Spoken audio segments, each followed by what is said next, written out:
10 plates, 10 empty chairs. I stood alone in my dining room in Savannah, staring at a Thanksgiving table nobody came to.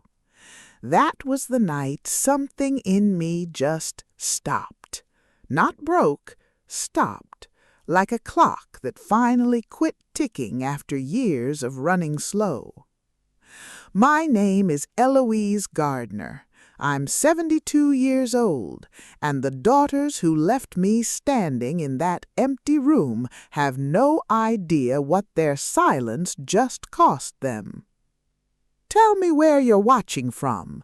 I always want to know who's out there. 39 years ago, I married a man named Matthew Rees 2 blocks from the house I still live in today. He built a small property business from nothing. I taught 3rd grade for almost 30 years.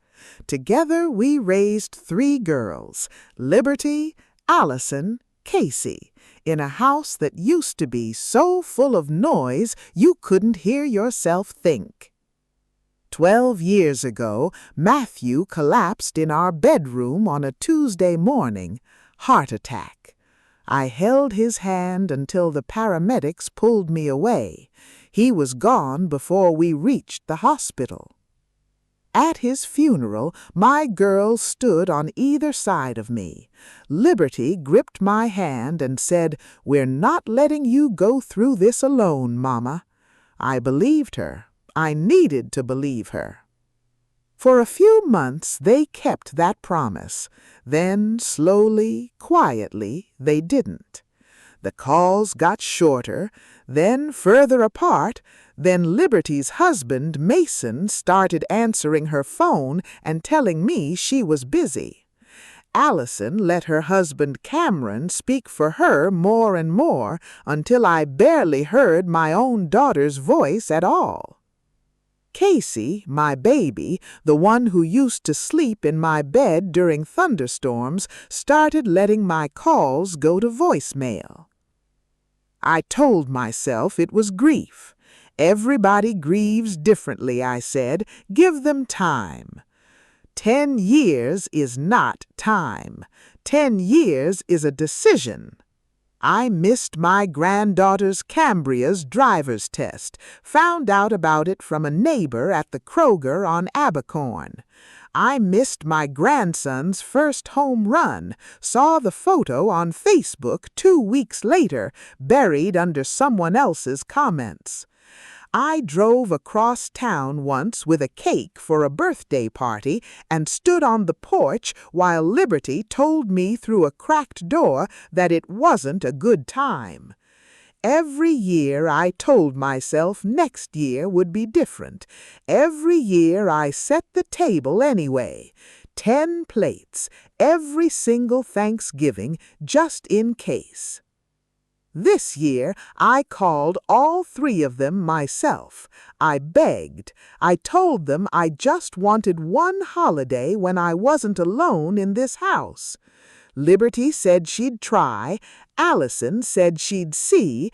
Casey didn't answer at all. Not one of them came. Not one of them even called to say why.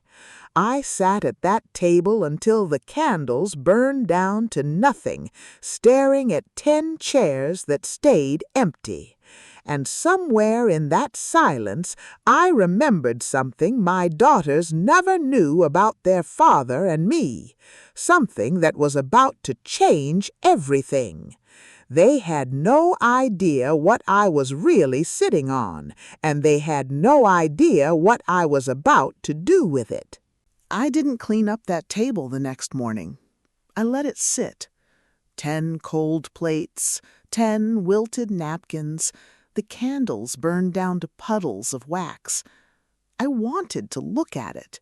I wanted to remember exactly what it felt like, because I knew if I let myself forget, I'd end up right back here next year, setting the table again like a fool. People think a family falls apart all at once. It doesn't. It falls apart one missed call at a time, one excuse at a time, until one day you look up and 10 years are gone and you can't even point to the exact moment it happened. I can point to some of them, though. I remember every single one.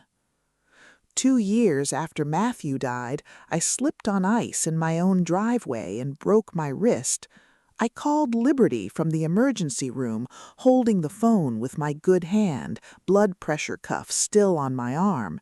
She said, "Oh no, Mama, that's awful. I'll try to swing by later." She never came. I spent 6 weeks doing everything one-handed, buttoning my blouses, washing my hair in the sink, opening jars with my knees, pinning them to the counter. Not one daughter offered to bring me groceries, not one. I remember the year Cambria got her license, I found out from Diane, my neighbor 2 doors down, who saw it posted online before I did. I remember standing in the cereal aisle at the Kroger on Abercorn, holding a can of soup, while Diane congratulated me on my granddaughter's big day like I already knew. I smiled and said thank you, then went home and cried in my car in my own garage so the neighbors wouldn't hear. I remember driving 40 minutes to Allison's house with a red velvet cake for her son's 10th birthday, the same cake I'd made for all 3 of my girls every year of their childhood. I called ahead. She said, "Come on by." When I pulled up, the driveway was packed with cars, balloons tied to the mailbox, kids running across the yard. Cameron answered the door. His face did this thing, this flinch, before he even said a word. "Mrs. Gardner." Not Mom, not Eloise, Mrs. Gardner, like I was a stranger who'd wandered onto his property. "I brought Tyler's cake," I said, holding it up like proof I belonged there. "This is really just close family today. Allison didn't mention you were coming." I stood on that porch holding a cake I'd spent 3 hours baking, and he never once opened the door wider. I left it on the step and drove home with the radio off because I didn't trust myself to keep both hands steady on the wheel and listen to music at the same time. By year 5, I'd stopped getting invited to anything at all. Not birthdays, not graduations, not the 4th of July cookouts they used to have every summer down at Forsyth Park. I'd see the photos days later, my girls, my grandbabies, Matthew's sister and her whole family, all smiling in a park 2 miles from my house, and nobody thought to send me a text. Year 6, I found a lump in my breast during a shower. I sat on the edge of my bathtub and cried before I even called the doctor, because the first thought in my head wasn't fear of cancer, it was, who do I call? Who actually comes? I went through the mammogram alone, the biopsy alone, 3 days waiting for results alone, in a house that used to hold 5 people and now held just me and a photograph of Matthew on the mantel that I'd started talking to like he could still answer. It came back benign. I never told my daughters it happened at all. What would have been the point? I want you to understand something. I wasn't some victim sitting around waiting to be pitied. I kept living, I kept the house up, I kept my dignity, mostly, but underneath it all, every single year, I kept hoping. That's the part that shames me now, the hoping. I set that table every Thanksgiving for 10 years, 10 plates, 10 chairs, because some fool part of me refused to believe my daughters could just keep choosing year after year not to come. After this last Thanksgiving, after sitting there until the candles burned out, I finally stopped hoping. And when a woman my age stops hoping, she starts thinking clearly for the first time in a decade. Here's what my girls never knew about their father and me. Matthew's little property business wasn't so little. We never lived large, no fancy cars, no country club, nothing that would have given it away. But by the time he died, between the properties and the investments, we were sitting on more money than any of my daughters ever imagined. And here's the part that'll really turn your stomach. I'd been quietly helping all three of them for years without them knowing it was me. Liberty's office lease covered twice when she came up short. Allison and Cameron's roof replaced after a storm paid through an account they thought was insurance. Casey's husband's truck paid off in full, and she still thinks her father-in-law did that. They took the help. They never once asked where it came from, and they never once, not one single time in 10 years, gave me back so much as a Sunday phone call in return. That Monday morning, I got dressed, put on my good shoes, and drove down to Bull Street to see Gerald, the lawyer who'd handled everything for Matthew and me for 30 years. "Eloise," he said when I walked in, "what can I do for you?" I sat down across from his desk, folded my hands, and said the words that would end up changing everything. "Gerald, I need you to help me disappear." Gerald didn't laugh. He didn't tell me I was being dramatic or grieving too hard or thinking with my emotions instead of my head. He just looked at me for a long moment, took off his glasses, and said, "Tell me what you want to do, Eloise. I'll make it happen." That's when I knew I wasn't crazy. I was just finally done. Over the next 3 months, I took apart the life I'd built in this city one piece at a time. I sold the house on the same street where Matthew and I got married, the house where I'd raised 3 daughters and buried a husband. A young couple bought it, expecting their first baby in the spring. I hoped that house would finally hold the kind of love it hadn't seen in years. I closed the joint accounts. I moved every investment, every property, every dollar of Matthew's estate into my name alone. And then I did something I'd been putting off for a decade. I cut every quiet thread of money still tying me back to my daughters' lives. Liberty's office lease, gone. Allison and Cameron's roof, the one I'd secretly financed, paid off and done. No more checks coming from an account they didn't know was mine. Casey's husband's truck payments, the ones he thought his own father covered, closed out completely. I didn't do it out of spite. I want to be clear about that. I did it because I finally understood something it took me 10 years and one empty Thanksgiving table to learn. You cannot keep pouring into people who won't even show up to drink the water. Then I made 3 phone calls, 1 to each daughter. Short, calm, final. "Liberty, it's Mama. I'm selling the house and making some changes. If there's anything of yours still here, you have 2 weeks to come get it."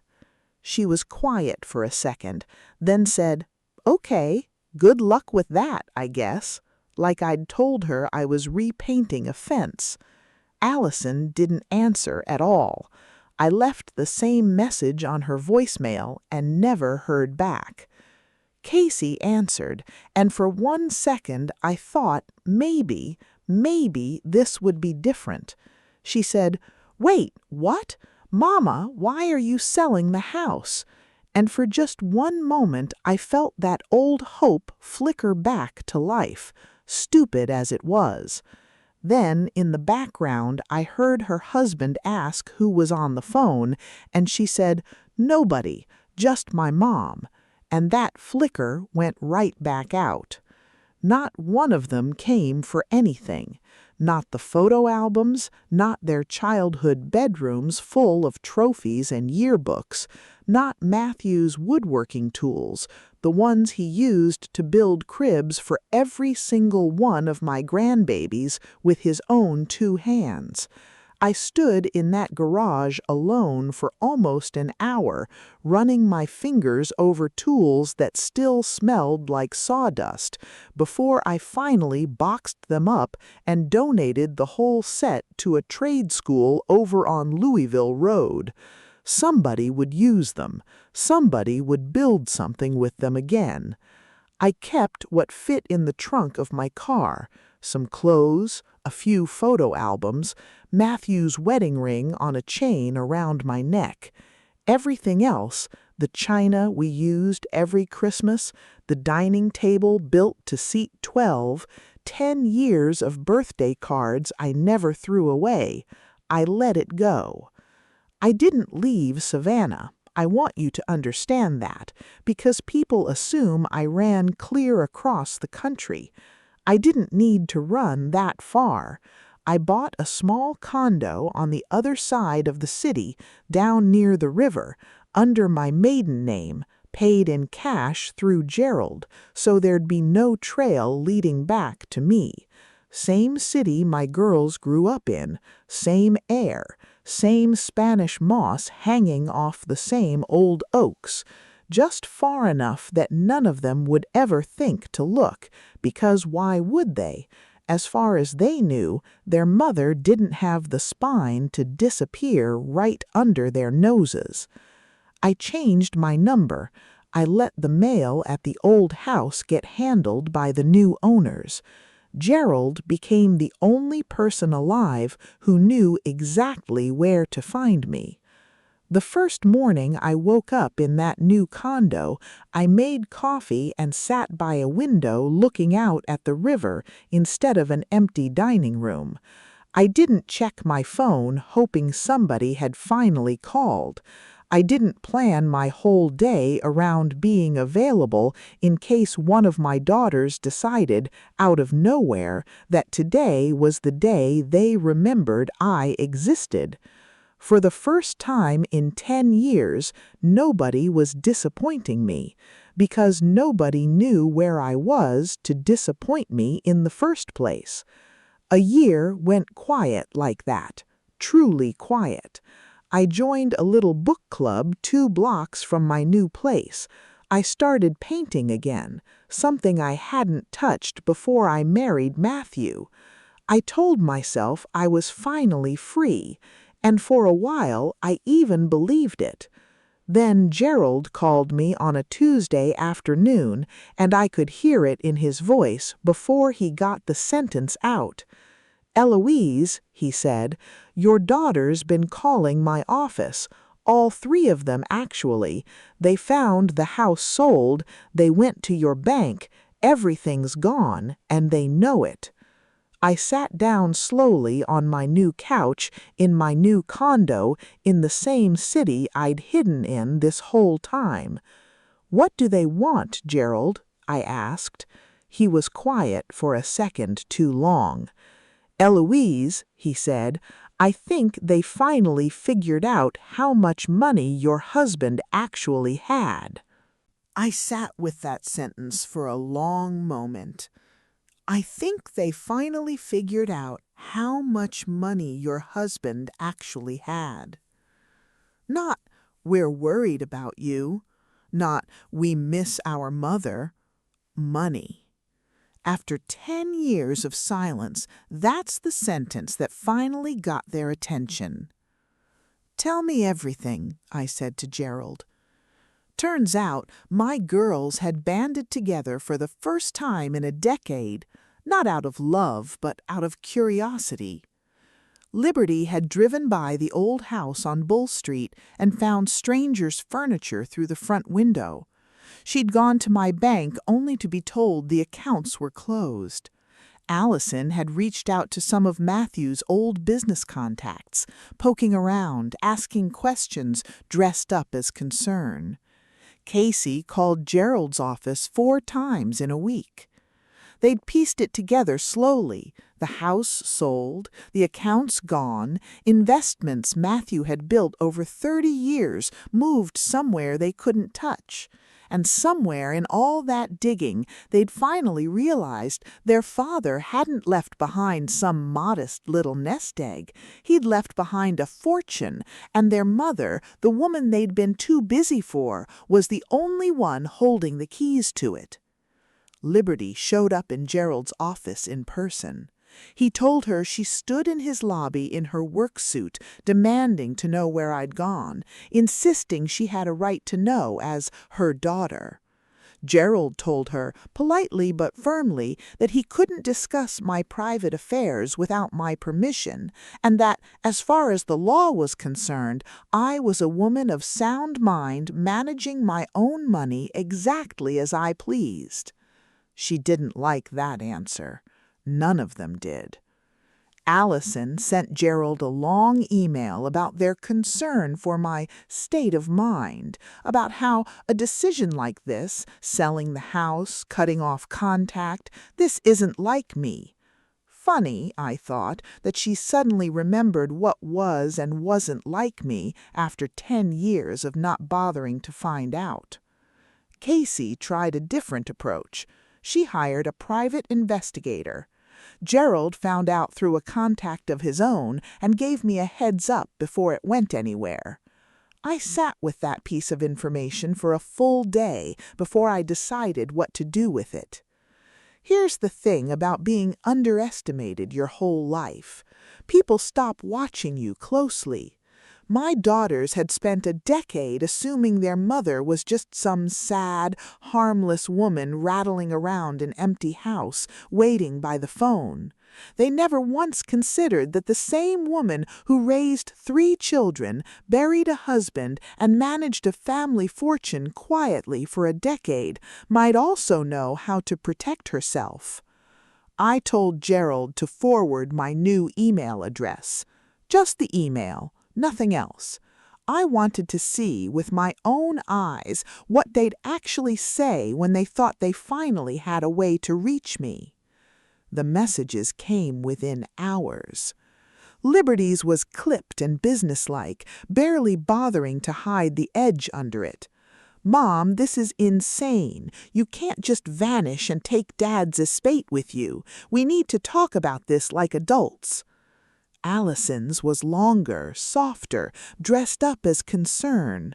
"Mom, we're scared for you. Selling the house, cutting off contact, this isn't like you. Please just call so we know you're safe and not being taken advantage of by someone." Casey's was the shortest. "Mom, please, I don't understand why you'd do this to us. Call me." To us. Not once in any of those 3 emails across 3 separate daughters did a single one of them ask how I'd been. Not one asked if I was lonely.